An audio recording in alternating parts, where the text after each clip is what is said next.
breathe to my knees. I'ma let it go, just let it be. Why don't you be you?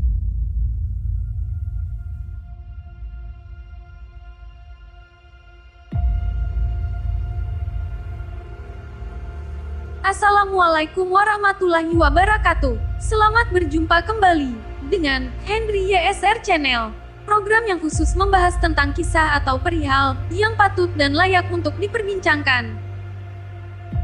Pada segmen kali ini, kita akan mengupas tentang kisah perjalanan hidup seorang tokoh nasional Indonesia. Beliau adalah Haji Agus Salim. Agus Salim, biasa dikenal dengan nama Haji Agus Salim. Beliau juga terkenal di organisasi Sarekat Islam pada zamannya. Agus Salim lahir pada tanggal 8 Oktober tahun 1884 di Koto Gadang, Sumatera Barat. Beliau memiliki nama lahir yaitu Masudul Haq yang berarti pembela kebenaran. Haji Agus Salim merupakan anak dari pasangan Sultan Muhammad Salim dan Siti Zainab. Jabatan terakhir ayahnya yaitu sebagai jaksa kepala di Pengadilan Tinggi Riau.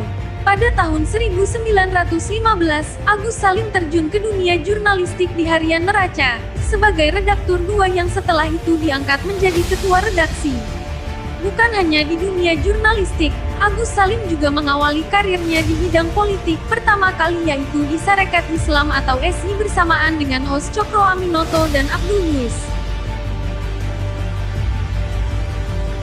Pada masa kecilnya, Agus Salim menempuh pendidikan pertama di Eropise Laguerre School atau ELS. Sekolah tersebut merupakan sekolah khusus anak-anak Eropa. Setelah lulus dari ELS, beliau melanjutkan pendidikannya di Hoogere Burger School atau HBS di Batavia. Kelulusannya di HBS menjadi kelulusan terbaik Agus Salim di HBS se-Hindia Belanda. Setelah menamatkan pendidikannya tersebut, Agus Salim berharap untuk melanjutkan pendidikannya di sekolah kedokteran di Belanda. Kemudian ia memohon untuk mendapatkan beasiswa kepada pemerintah untuk melanjutkan pendidikannya tersebut, namun ditolak. Kecerdasan dari Agus Salim membuat R.A. Kartini tertarik, kemudian Kartini merekomendasikan Agus Salim untuk menggantikan dirinya berangkat ke Belanda. Karena pada saat itu sebagai seorang putri, Kartini tidak diperbolehkan sekolah tinggi. Cara yang digunakan yaitu dengan mengalihkan beasiswa sebesar 4.800 gulden dari pemerintah ke Agus Salim. Akhirnya pemerintah setuju dengan usulan dari R.A. Kartini.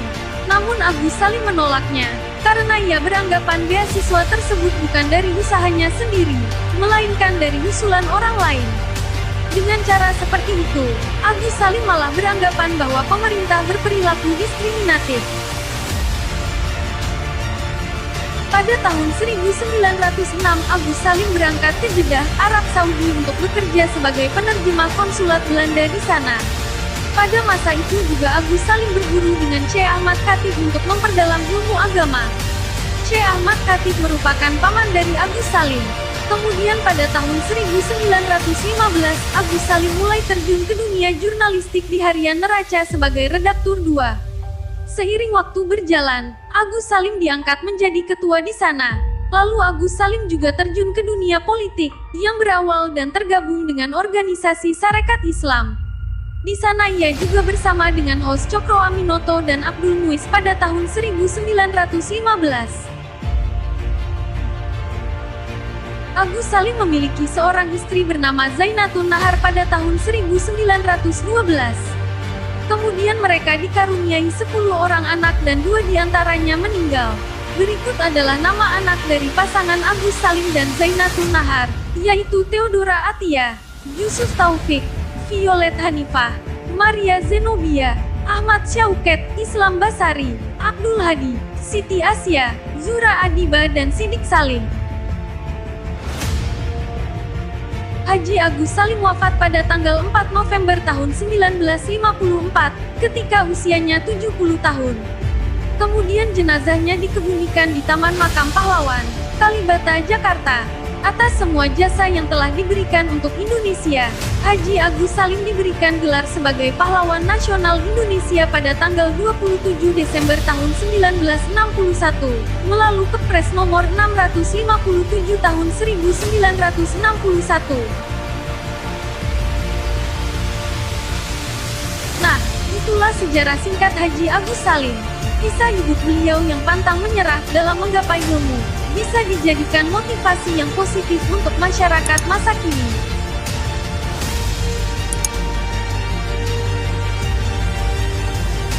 Akhir kata, saya ucapkan terima kasih.